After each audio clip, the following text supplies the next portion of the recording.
How do you manage to balance your schedule between being a student, head of the committee, and English tutor? To have your priorities? To be honest, I don't manage, and now I'm organizing a concert, 30,000 of people. I hope so.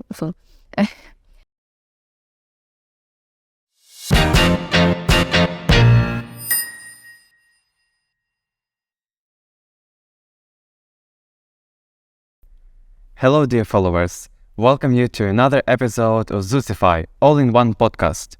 And thanks to Aleksandra and UMCS, we have this amazing opportunity to again record a podcast in this marvelous studio. Today, as always, I have a very exceptional guest, Aleksandra Zawadzaka. Could you please present yourself to us? Hi, first of all, thanks for having me here. It's an honor. So my name's Ola. I'm a student at UMCS. I'm a teacher of English, and I'm the head of the culture committee at ZUSS UMCS. Can you tell us more about your role as the head of the culture commission, what it involves, and what role do you perform? So, first of all, I'm responsible for all the culture events that happen at UMCS for students, like through ZUSS. I organize, for example, concerts like Ophelia's concert at Chatka Kobiet. I organize stand-ups, workshops, and other culture events. I also help members of my committee through checking their documents, because I don't do everything by myself. Of course, I've got my committee and members, and they also do a great job with organization of that stuff. So I help them with their events, because not every event is organized by me, of course. Yeah, more or less that's it. I see that you have really big amount of work to do. How do you manage to balance your schedule between being a student, head of the committee, and English tutor? To be honest, I don't manage. Well, sometimes I don't sleep or miss deadlines. But the most important thing to do is to set your priorities. And think if you don't do something, if it will harm anyone. For example, I cannot go into class not prepared when I teach my students. I teach mostly young learners. It's not gonna happen, like never. I am always prepared, so it's, because I'm responsible for them. When it comes to culture events and all the work that I do as, member of students' government union, it's also something really important. And if I don't call an artist on time or don't send documents, it will also be a huge problem. So these are my priorities. Because that's something that may harm others, and other projects. But when it comes to my studying, when I miss deadlines, it's something that I sometimes sacrifice.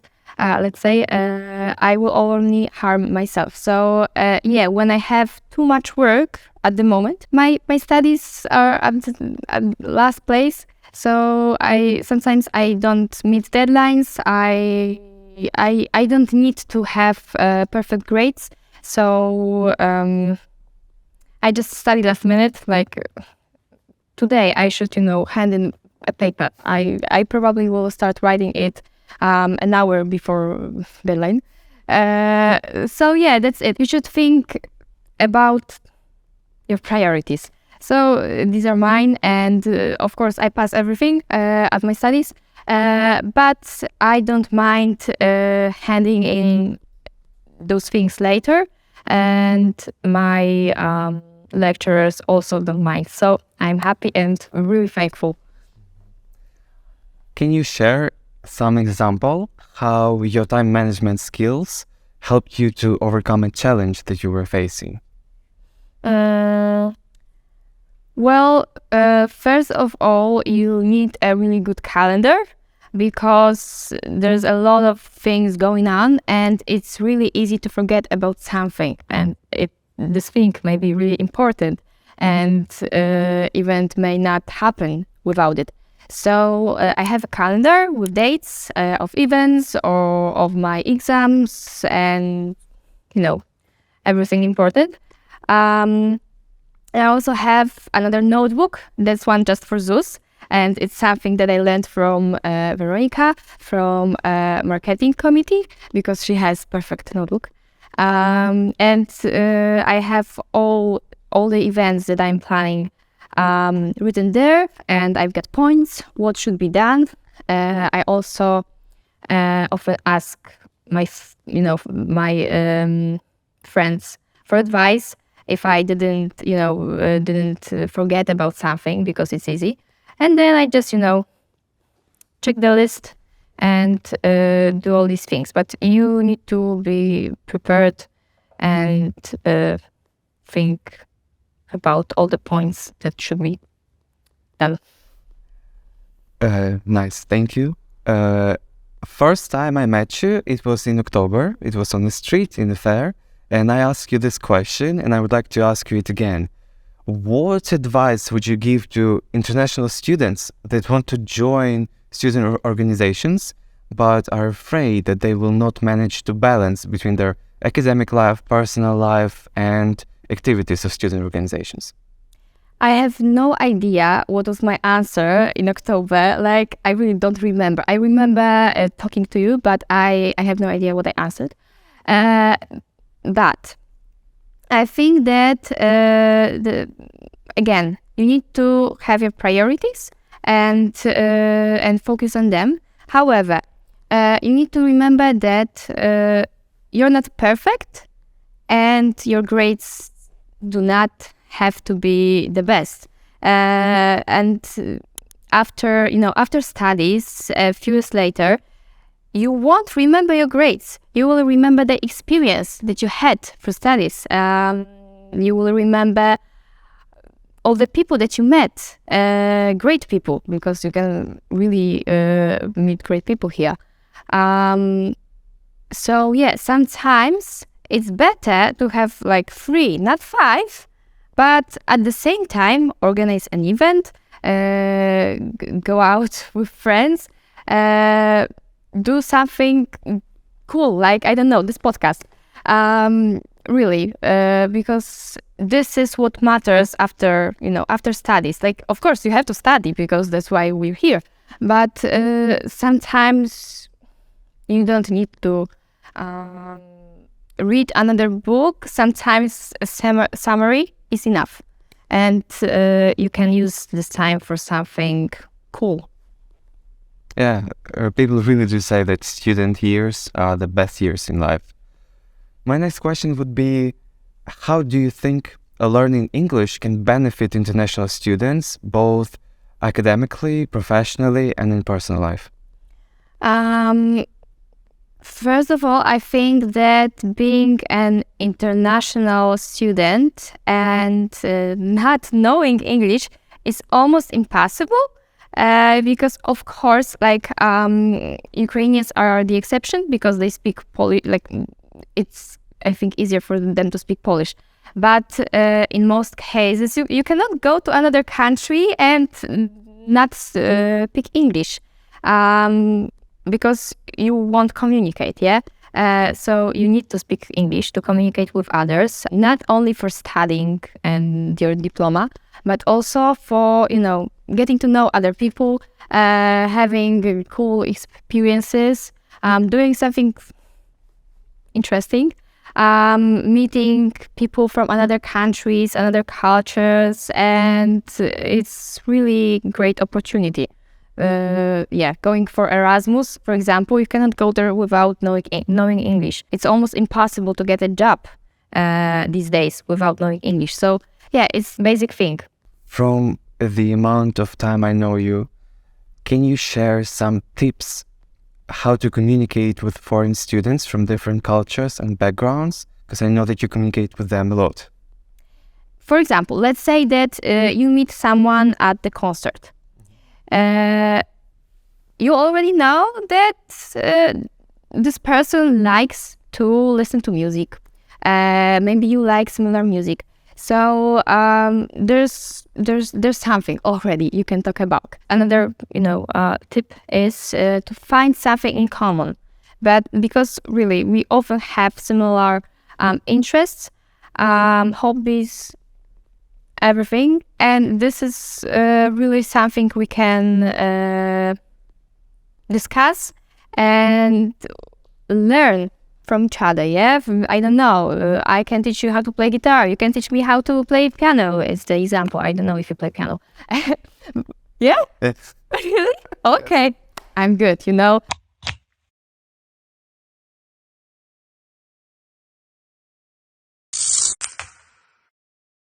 Being a student involves participating in a lot of activities. It involves a lot of responsibilities.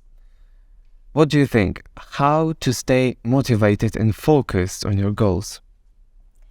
I think that before speaking of motivation, we should, as people, because we tend to, argue a lot and not appreciate the place where we are in. And I think we should do this. We should take a look at where are we and be proud of ourselves, because we're studying, that's something already. We're doing additional activities, students activities, and that's great. So personally, I just take a look back. For example, a year ago, I organized my first workshop ever. And now I'm organizing concert and huge events, really for 30,000 of people. I hope so. So that's it. To appreciate where we are and what we already achieved. And appreciate people that are in our lives. For example, I'm really thankful for the chance that I have and for the chance that Paulina Jaworczyk gave me to be this head of culture committee. First of all, we see that we can do something great. And then I think that nothing is impossible because, next year I can be somewhere totally else, completely in a completely different place. When I see people having fun at my event, it's very inspiring. When and I want to do something like that again, maybe for a different group or more groups of people. I think that we should see the goals we already fulfilled and set another ones, and go through this path again and think that I already did this, I can do another thing like that. So looking ahead, what are your personal professional goals for future? It's a tough question. It depends if you're speaking of 3 months time, 3 years time, or 10 years. Probably something like 3 years. Yeah. Okay. I told you I'm a teacher, and I really like my job. I love my students. They really great. And every time I think that nothing will surprise me, then they come into the class and another story that I thought was impossible to say. But it's more like a hobby for me. Because I like teaching, but I don't want it to be my full-time job.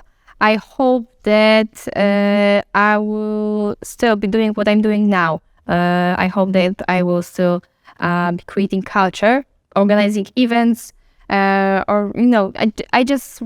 would love to work in culture area because that's something that I love. I think that's something that I know how to do. And if I don't know how to do something, I will learn. I love learning new things. That in a few years' time, you will see me somewhere in Lublin, taking photos of the party or concert that was made by me. Thank you, honestly, for all the time that you gave to us. It was really inspiring, and I think that really international students will benefit from all the things that you said today. And for you, do not forget to like, comment, share, post in social media, and see you soon. Bye-bye. Bye!